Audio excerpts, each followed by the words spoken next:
All right, yeah, so we need, right now, the notes packet is the one we want out with, the one that says, this should be on like the second page of our notes packet. We finished the whole front side on Friday. Our chapter 7 review, our chapter 8 is just this one little section here that we're gonna do. And again, if you want more details of this, the yellow chart would probably be your first place to go. The second place would be if you were looking in like individual note pages from chapter 8. There was a lot of rules with exponent properties, and so this was something that definitely I would say this was a tougher section for a lot of students, but at the same time, it's kind of a nice one to practice, like in terms of the questions aren't super long, it's just you have to take your time with them. So again, the review, I think, let me steal Hayden's here for a second. The review for this is probably a little bit on the longer side, like there's more questions. Technically, it's only 3 questions, but there's multiple parts of them. It's like A through Q. So there's a lot of questions on that, so I want to give you guys time to work on it. So actually, there's another question on the next page. So we're going to work through this, and like I said, we'll kind of try to explain some of our rules here that come with this. So it says multiply, divide. We're going to talk about scientific notation. So either we're multiplying or dividing with exponents. I'll try to kind of write little notes here to kind of help you with it as we go. So if you're looking at a problem like this, we multiply what we call the coefficients.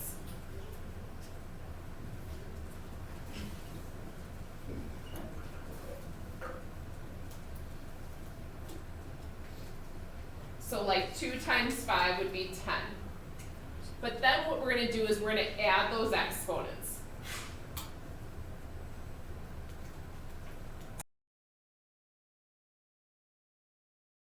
Second is going to be x to the 5th.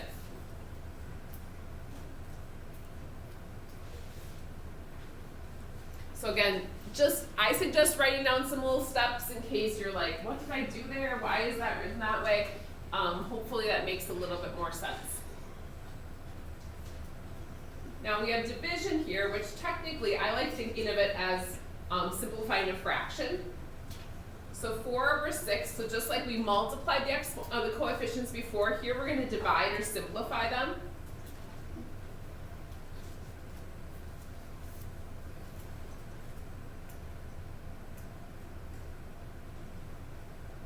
So 4 over 6 becomes 2/3. And you can put that into your calculator if you want. The numbers can go easily into your calculator. Now, anything with a variable, don't try putting that into your calculator. It's not going to be very helpful. Now here, we're going to subtract the exponents. But this is where I ask that question, where are there more of each of them? So we're going to subtract exponents.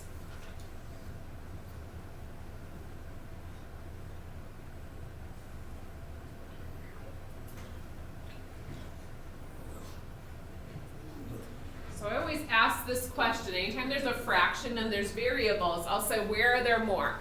And you see there's an m on the top and m to the 4th on the bottom. Hopefully you realize that there's more on the bottom. So we're going to have an m to the 3rd on the bottom. So I basically did 4 minus 1.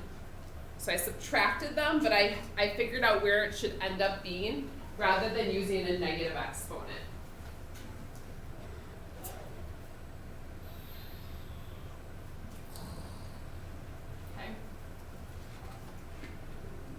So our next one here kind of we're going to talk about each little part of this. So we have some negatives involved, and hopefully you remember like something about negatives in this chapter was important, but being careful about how we talk about those negatives. So negative exponents we need to move.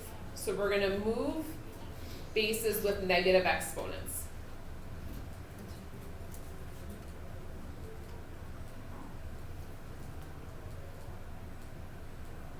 And I'll use that in a second. And then remember, anything to the 0 power equals 1. So like x to the 0 power is just going to equal 1. So that x to the 0, I'm kind of just going to get rid of that. but it says move bases with negative exponents. So the y to the negative 2 has to move. Currently, everything is on top. So what we're going to do is we're going to make a big fraction here, and we're going to take that y to the second and move it to the bottom.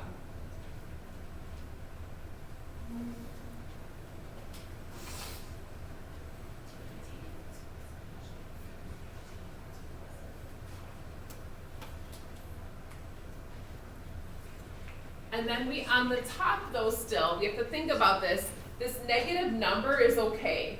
Negative numbers are fine. They're not a negative exponent. So we're going to leave that on top. So we're not going to drop that to the bottom and make it positive. That's only with our exponents that we do that.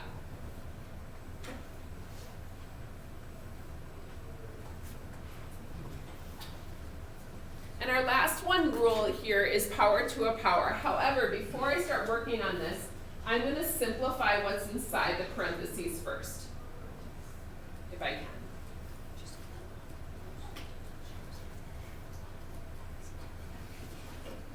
So simplify inside the parentheses first. So I'm going to try to do some things here on the inside. So nothing's happening with 3 right now. But I see these x's, there's more on top than the bottom. There's going to be 1 more. But then this y is going to drop down to the bottom and become positive. So that y to the negative 1 is going to jump to the bottom, become positive 1. And I might write that out. But there's still that y to the 5th on the bottom. Now, if you're just like, well, I put that together and that's y to the 6th, why is she taking an extra step there? That's perfectly fine. So you might already had, this would be y to the 6th on the bottom. Now our last step is now we're going to do power to a power. So we have to distribute this power in to all the bases.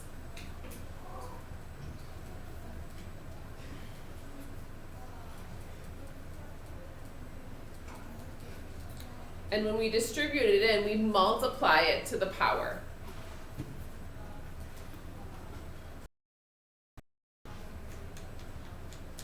Now, it's a little bit confusing with the 3. It becomes a second power, so I'm not multiplying it to that number. The x is going to get a second power. And the y is going to get now a 6. 6 times 2 is going to be a 12. Sorry, I said that wrong.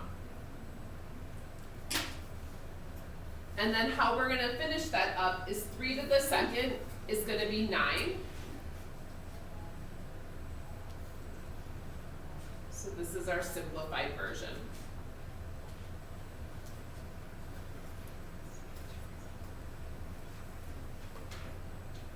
All right, the other things we talked about in this chapter were scientific notation and then also evaluating with exponents. I'm going to talk to you guys about, kind of do a quick example of each of those.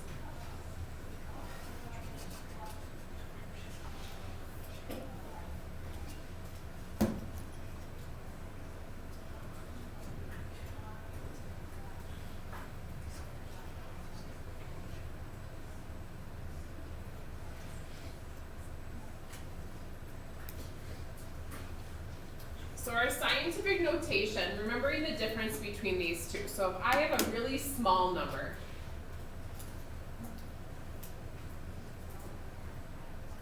so for instance, this number is less than a penny, super small. So like it would be something you would use in science. Maybe you're measuring something that's really, really tiny. We want to write that in scientific notation. Since it's a really small number, that tells me we're going to have a negative exponent. And remember, this is where we talked about like lunch money. So getting to the end of the year, I'm thinking about how much lunch money my kids need for the rest of the year. Like, I'm not going to leave, $48 in their account, with 2 weeks to go here. So $48 is too much. So 4.8 would be kind of that lunch money, concession stand money. And we're going to do times 10, and we're going to see how many times we got to move that decimal. So 1, 2, 3, 4 times. But it's going to be a -4 because it's a negative exponent. Or because it's a small number, sorry, I said that weird.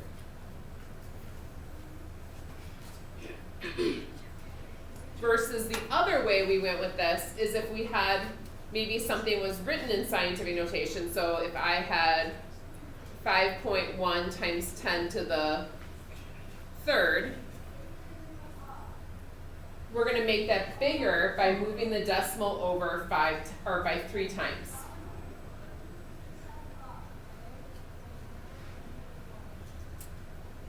So this number would become 5,100. Which would not probably be a number you'd probably write in scientific notation. Like if I was writing a check for like a new appliance or something that was $5,000, I wouldn't write it in scientific notation. Like that would be weird. Okay, our last thing here is evaluating with exponents, and we kind of did this a little bit more in this section. Was if I gave you something like negative 5x to the third, and I said find when x is, I don't know, let's do negative 4. That you would know how to put that into a calculator and evaluate that.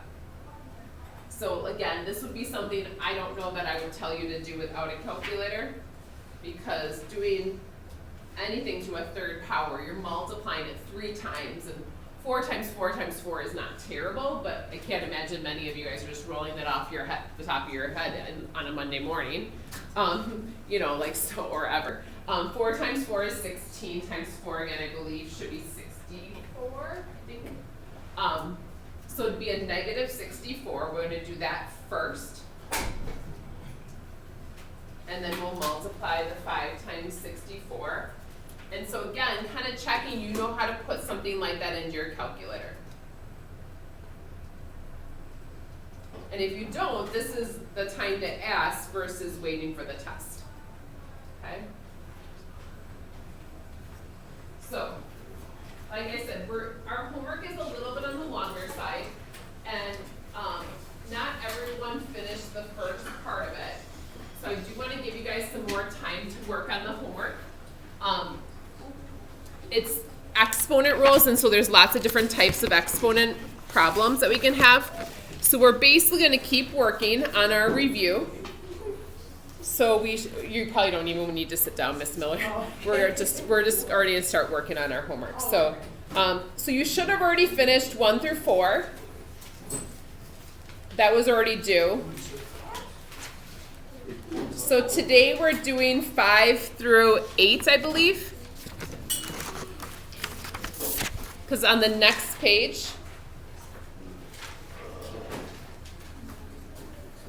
but there are lots of problems with the exponent rules.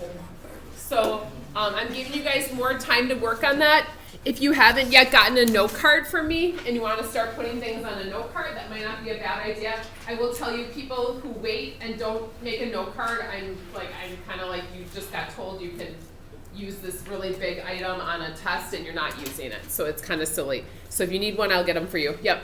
Yeah, I'll come. Yeah. I know some of you guys didn't grab them last time.